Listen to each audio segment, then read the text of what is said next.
favorite cereal. Cereal can be eaten anytime during the day. It's not just a breakfast thing. And what we have in the grocery store is very poor choice for cereal. Once you taste this homemade sourdough cinnamon toast crunch cereal that we're getting ready to make, you will no longer spend your money on the grocery store brands. If you're not into sourdough, that's fine. Later on this week or next week, we're also going to be making cinnamon toast without sourdough, because there's some people that just doesn't have the taste for sourdough. That way you can still have a homemade cereal that's great for you and your family. This perfectly crunchy square, sweetened with cinnamon and sugar, and with the goodness of sourdough, will be your go-to recipe and your newest obsession. It's made with 7 simple ingredients in under 15 minutes. So let's get started. We're going to use 1.5 cups with 1 tablespoon of all-purpose flour. I've never used wheat. You probably can, but I'm sure that it will make the recipe a bit different. We're also going to add sugar and cinnamon and some salt. And our last thing will be sugar. We use pure cane sugar. Then we're going to mix all this together. Once we have this well blended, we need to start adding cold butter. It's 1/2 cup of cold butter cut in cubes. And the key to this is cold. You can use a food processor, which would be really handy at this point. You could also use a pastry cutter. I have neither one, so I'm going to use a fork. I'm going to put a little bit of butter in at a time, and I'm going to work it throughout the dough, or the flour. It's not dough yet since it's not all together.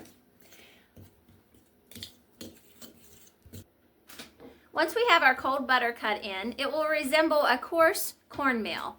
We're going to add vanilla, stir that, and then we're going to begin with our sourdough discard. It does take 1/2 cup of sourdough discard, so we're going to add this just a small amount at a time as we mix.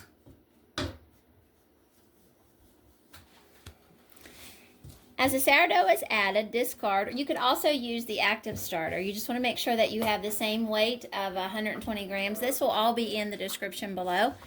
We continue to mix. If the dough doesn't begin to come together, which this is starting to, we're probably going to have to add a little bit of cold water.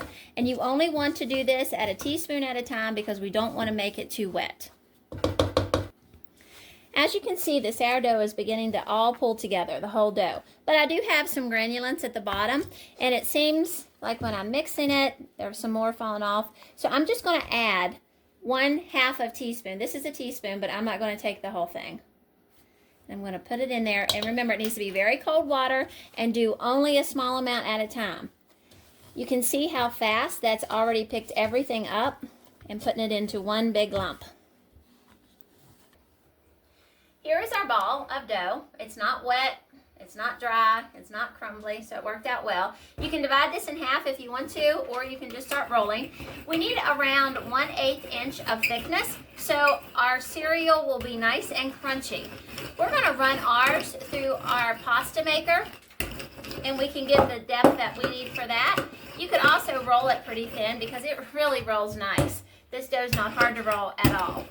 What I do when I get ready to run it through my pasta cutter is I'm going to cut it in half because it's narrow, and then that way it doesn't try to cut off the sides as I'm rolling through. The neat thing about the pasta cutter, roller, whatever you might want to call it, is that it makes everything so thin. And when we do that, we don't have to press so hard with our rolling pin to try to get the depth that we want. As we've showed you with our other recipes of crackers and that sort of thing, it has a lever on the side that can be changed to different depths. Only do one at a time. That way it's not so hard on your equipment to try to force it through. It works out well. We've got all of our dough rolled out, and one thing I wanted to express is you can use a rolling pin. Don't feel that you have to go out and purchase a pasta roller. There, you do not. We just have that because we've used one for years, rolling pasta. We make our own pasta, we make a lot of crackers, and we've made it where it's very versatile in the kitchen, so we use it for numerous things. But once you get your dough all rolled out, we want to put it on a cookie sheet lined with parchment paper. And at this point, we are going to brush this with melted butter. So we're going to brush this with butter. After we brush it, we are going to Sprinkle gingerlessly with the sugar and cinnamon mixture.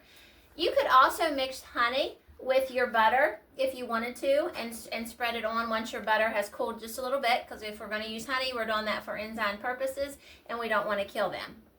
But we're going to generously paint these with butter, and then we're going to sprinkle with the cinnamon sugar mixture.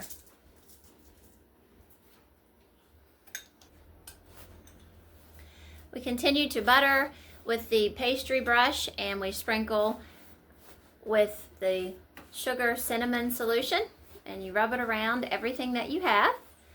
And now we're going to prepare to cut these into squares that will look like cereal. Our edges are a little ragged. That's an easy fix. We could have cut them off, rolled them back out, and made everything square. It really, to us, doesn't matter because it's for our kitchen. So it's the taste that matters to us, not the look. But if you want to make everything where it's more evenly squared, it's possible to do that just by trimming and re-rolling and constantly redoing. Once we have it all done, we're going to cut with something sharp. You can use a knife if that's what you want. I'm using a pizza cutter. It just works really handy, and I don't have to keep going back. We're going to cut it into strips, and then we're going to cut those strips into squares, so we have what will resemble the cinnamon cereal.